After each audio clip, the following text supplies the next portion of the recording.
এখানেই শেষ নয়, টুলু মণ্ডলের আরও একটা বড় কারবার আছে, সেটা হলো টোলবাজি।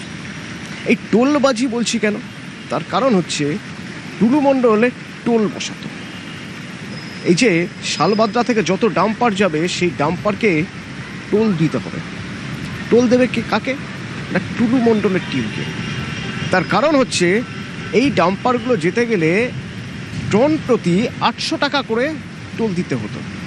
কিন্তু এই রেল গেট মানে এই টোলের গেটে, এই টোল গেটে যেখানে টিম টুলু থাকতো সেইখানে এই 800 টাকার ব্যাপার নেই কোনো।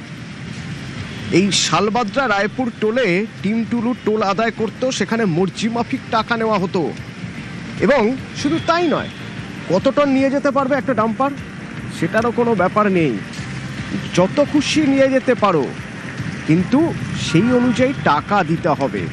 অতিরিক্ত পণ্য নিয়ে যাওয়া যেতে পারে, কিন্তু তার জন্য টাকা দিতে হবে। টাকা নিয়ে এই বেআইনি কাজে ছাড়পত্র দিত টুলুর টিম। কে টুলু মণ্ডল? এই ব্যবসায়ী টুলু মণ্ডলের উত্থানের যদি খোঁজ করতে হয় তাহলে যেতে হবে হচ্ছে বীরভূমের মোহাম্মদবাজার, রামপুরহাট, সাঁইথিয়া এই বিভিন্ন এলাকার যে সমস্ত ডিসিআর গেট বা যাকে বলা হয় টোল গেট, সেই জায়গাতে যেতে হবে। তথ্য বলছে এই জেলার মোট 8টি জায়গায় যেখান থেকে সব থেকে বেশি করে 6 চাকা, 14 চাকা, 16 চাকা, 18 চাকার ডাম্পার বেরোতো বালি নিয়ে, পাথর নিয়ে, মূলত পাথর নিয়ে যেখান থেকে বেরোতো, সেই যে গেটগুলো টোল গেট বা ডিসিআর গেট যেগুলিতে বলা হয়, সেখানেই টুলু মণ্ডলের লোকেরা থাকতো। টুলু মণ্ডল হলো পাথরের মধ্যে বেতাজ, বাদশা ও ডন।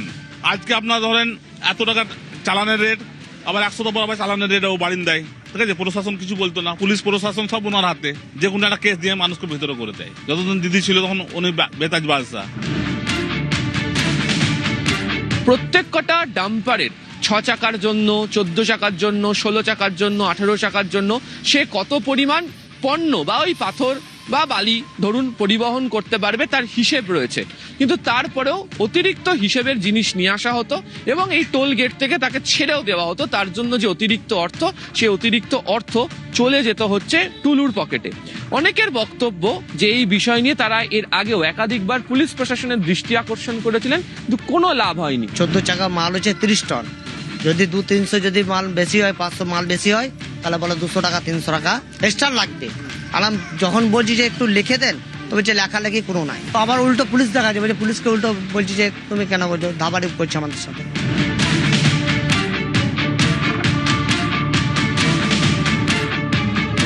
তাদের কথা কেউ শুনতো না। এমনকি টুলু মণ্ডল, যেহেতু তিনি বেতাজ বাদশা ছিলেন, তাকে লোকজন ভয় পেতে শুরু করে, ফলে তিনি ফুলে ফেপে ওঠেন। আমি যেমন এখানে দাঁড়িয়ে রয়েছি গনপুর, এই যে গনপুরের যে গেট, এটাও ছিল হচ্ছে আগে একটা ডিসিআর গেট, এটাও পরিচালনা করতে হচ্ছে টুলু মণ্ডল। বর্তমানে অবশ্য তিনি এই গেট আর পরিচালনা করার মতো কোনো জায়গাতে নেই, কিন্তু তার যে গেটের যে অংশবিশেষ তা এখনো পর্যন্ত রয়ে গিয়েছে এখানে।